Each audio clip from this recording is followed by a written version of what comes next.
So I'd like to start off by figuring out what does running a data-driven business even mean. So the topic of being data-driven is up there with cloud, up there with big data, in the sense that it means everything and almost nothing at all. So in addition to introducing each one of you, maybe we could start off by also saying, what does being data-driven even mean in today's day and age? Tej, maybe we could start with you.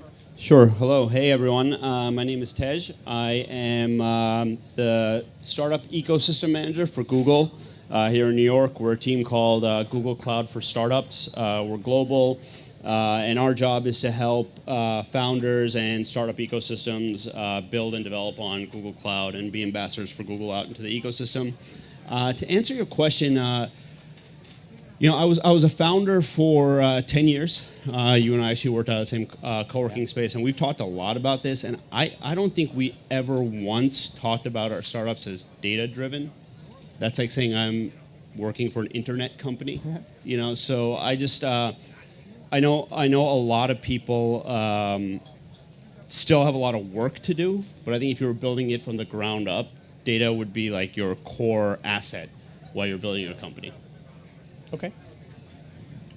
Hi, James Lee. I work at Verizon. And so Verizon is very big in helping businesses, corporations, and mid-sized businesses build data-intensive solutions, right? And that's one of the opportunities for entrepreneurs and startups, because Verizon doesn't do everything by ourselves, and we are always bringing in partners to do the work that our clients don't want to do or are not able to do because they're not very agile or they don't have the skill set. So that's the type of work I do.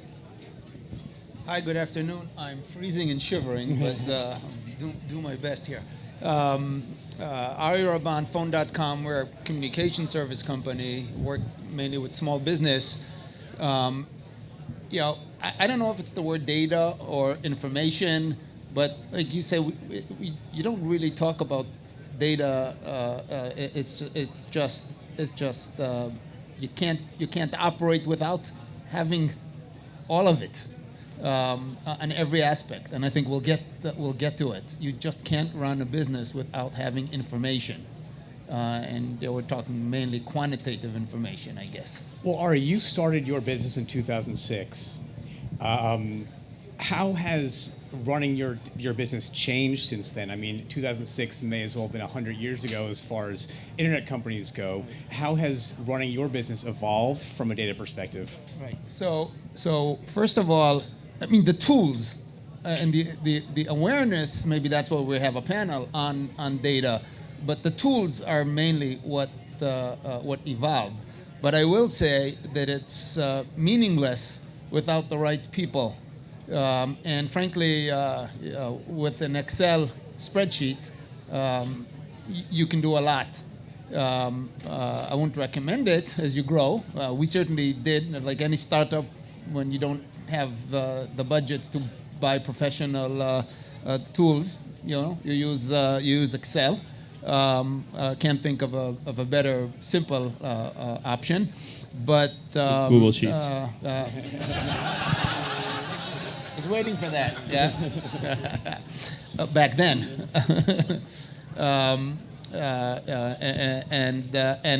But that's great, because what we do now a lot and is take information from professional tools and actually move it to Google Sheets so that we can work on it. There you go. So it sounds a little bit like you're saying there has been a lot of technology improvements, spreadsheets to Google Cloud to Google Sheets, but it sounds like there's also a big cultural impact in terms of how to run a data-driven business. How do you build a culture that is based around using data to inform decisions? I remember when we started, we partnered with a company that didn't have any information about what they did. They hosted email, websites, you could buy domain names from them. The only data they had is what they gave their accountant to do their taxes. They didn't owe anything. They were 4 founders, as long as they paid their taxes okay, and that's it. They had cash at the end, they distributed, they were happy. Can't operate this way anymore. But I guess if you are just a mom and pop shop, you can do it. So it is a lot of culture. And the first tool that they helped create for us, we outsourced some work for them, was literally on Google. It was called Ari Special. All the data that we asked, from information about how many customers signs up each day, how much revenue they're paying us monthly, really basic questions. We work with thousands of small businesses, so it's a lot of small accounts. We need information all the time. This is how it was. It's like, well, he wants this data, so let's produce it. And I'm not kidding. This was in 2007. 2008 until the whole company changed, and I don't want to take the whole time here, but as a small company, we can see the evolution of how we're using more and more professional tools from those days. Yeah, well, one thing I think a key point in your question was the cultural transformation, right? If you met a founder today that wasn't measuring or didn't have metrics or something, I would question their entrepreneurial skills. Exactly, yeah. 100%. And there's some saying if you're not measuring it, it doesn't matter. So I can give an example of cultural transformation. When I joined Google a year and a half ago, my colleague Alice is sitting over there. She runs our operations team and refused to be on this panel, even though I asked her to because she's better suited for it. But when I started, people inside Google were really apologetic to me. They're like, within our team, we're so sorry about our data. We're so sorry. So I was expecting Glad to hear that Google has those problems too. Well, no. So they are there. But when I saw the data, I was like, this is insane. This is amazing. This is better than what I would have ever expected. But the bar is set so high at Google on the stuff that you're measuring, the stuff that you're tracking, and how you're making decisions, that being a startup team within Google, people actually had this complex, we're not equipped enough with our data. So when you start from that level of cultural respect and need for data, you kind of can't go back from that.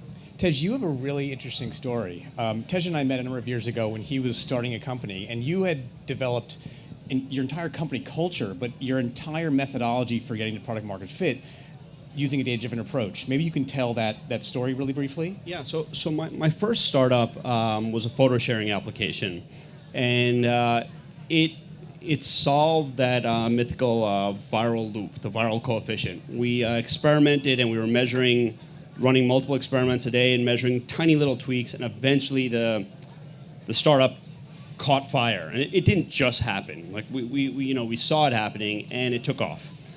We sold that company, and then the second company, it was the same investors. We actually built the entire company off of that dashboard. It was a video chatting app, and it needed to go viral to that level.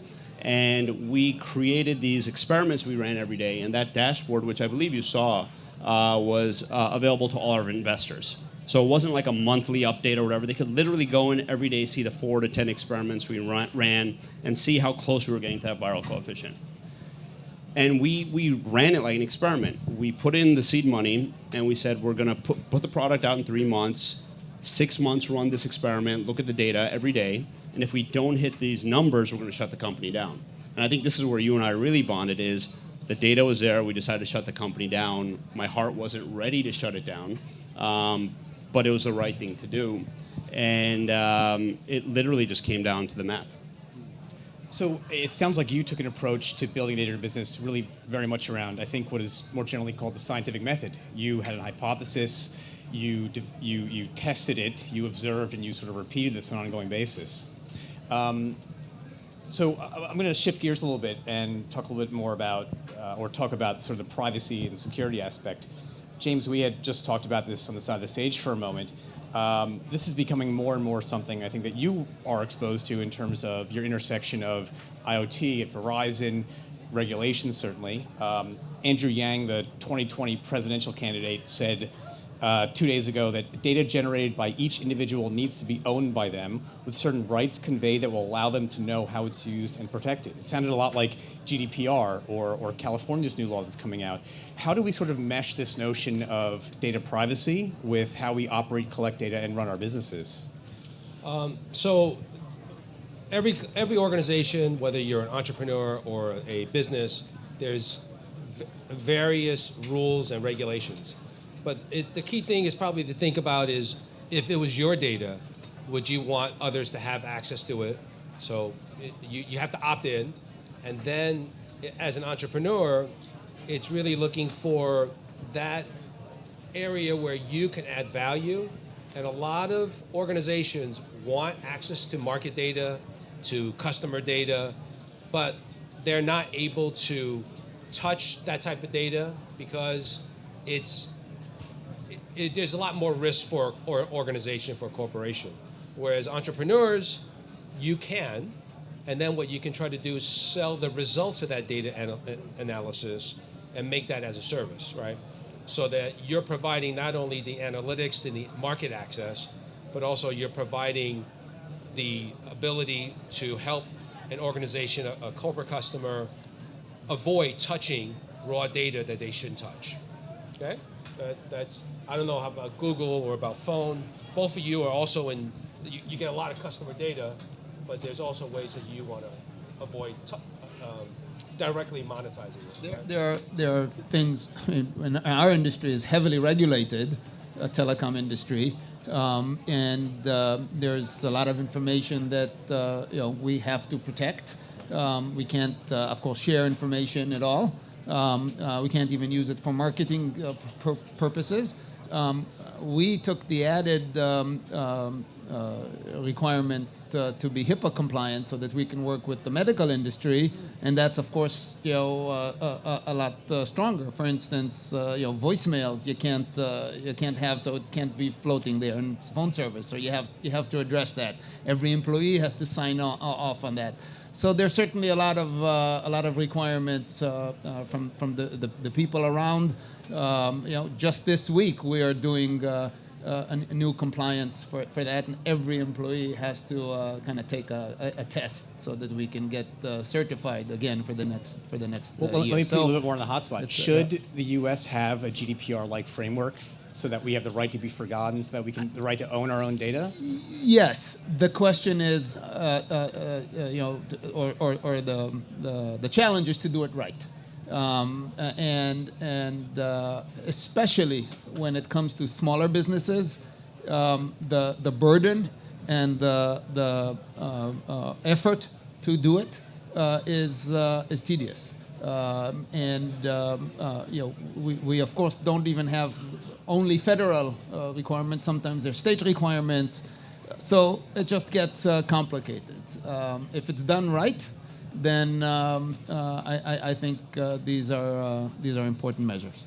One thing I would add to that from the founder perspective is, and you both touched upon it, is that cultural transformation. I think having respect for your customers as if it was your own data, and building your company from the ground up with that mindset I think is going to make you a better company to begin with.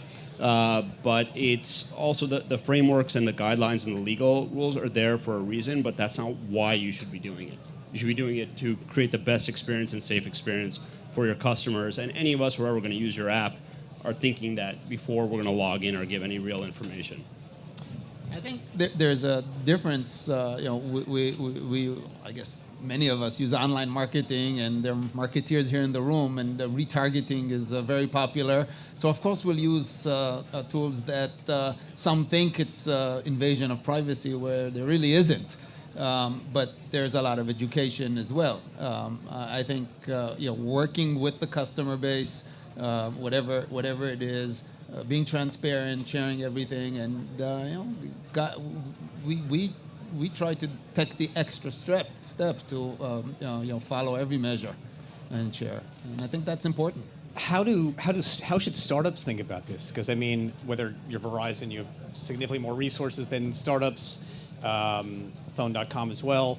How should that burden be applied to companies that are just starting off versus companies that are incumbents and established? I don't know if it's because I practiced law for 2 years, so I have it in the back of my mind, but everything we did from the very beginning was with legal advice. And I always took the more conservative approach.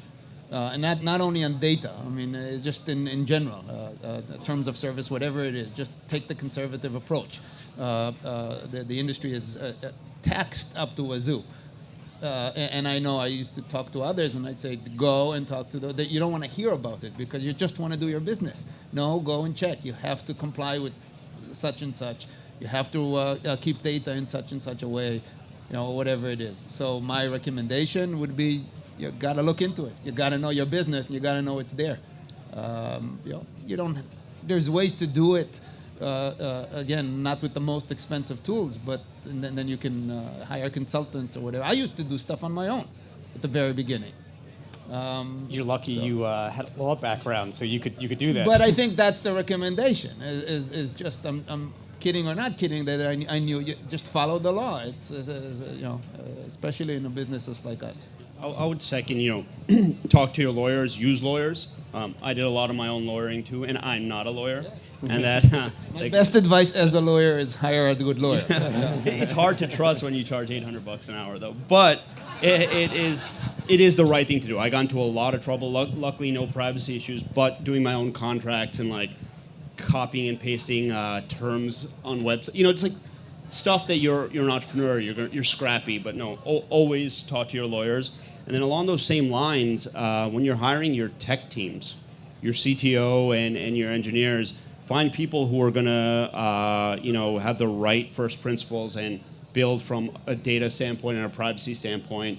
Sometimes it might seem like overkill, but if they're actually building and architecting your infrastructure and database right, it'll pay off later than having to solve those problems if you did it wrong. I would also add, as a startup or as a small company, there's a lot of free or easily accessible resources to help you with law, contract law, privacy issues that you can just ask, right? Whether it's the Better Small Business SBA or like the NJEDA that's here, all of these resources, and of course then you ask your customers, right? It's always easier to ask your potential customer, hey, by the way, if we agree to do that business with you and we provide you that service or that product, what compliance or rules or regulations do you expect out of your vendors? And if it's a big corporation or an agency, they'll tell you. They'll say, these are the rules you better certify, or you need to comply with these. And a lot of those things just take a little bit of time, and you're all good to go. So just ask. So keeping an eye on our clock here, what are some of the most exciting things that you guys see going on in the data space right now? Where are you looking, and where are we going with this? Different perspective because of size and also what we do. We're by no means where we want to be, but the analyzing data so that we can take business decisions, focus. Sales do a lot of online marketing, so we can go to a whole session about data analytics, behavior of customers, how they move around the website, right? There are better tools now. We have better people now, and I think that's what we want to just continue. We're taking decisions based on data. And as I said earlier, you can have all the data in front of you. If you don't know how to use it, you don't have the people to analyze it. And we had those mistakes. We spent $50,000 on some tool and it took 2 years until we figured out how to use it. Never mind what it was. But I think that's the most exciting thing, is that you actually see the results. And just one caveat, because of what we do, it's phone service, but the way we do it and all, and texting and calling and marketing, we can provide small businesses data about their customers or the people calling them, and you won't really think of an extreme example, a bakery or a plumber using data, but you can even reach that level if they so care to. Is that to providing evaluate. sort of your end customers with insights, analysis? That's what it is. So it sounds like what you're alluding to, I think, is more automation, almost replacing sort of this manual effort. Exactly, because that's the way you can get there. Yeah.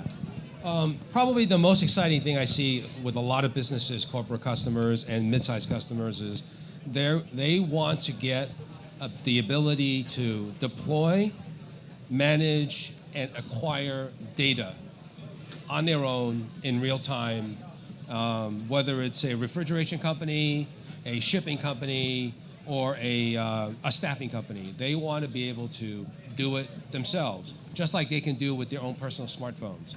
And that's kind of where the market is moving, and there's a lot of middlemen or middle companies that are being pushed out of the market, right? And new opportunities are coming up. So that data accessibility and the ability to create that ease of access for businesses, it's a great opportunity ahead.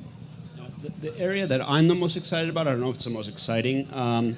So I feel like I'm not saying they're solved by any means, but big data, there's a lot of people working on it, and huge companies and doing awesome stuff. And small data like sheets and stuff is very useful.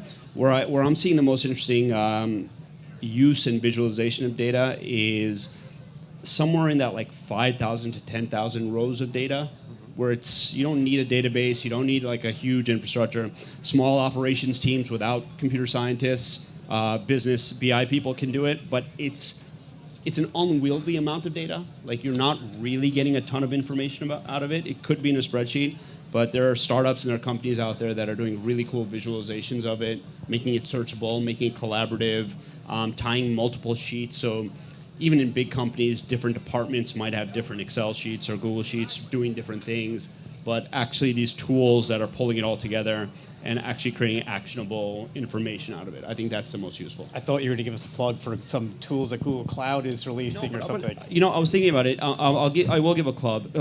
It's for this startup that I met. It's called Polymer.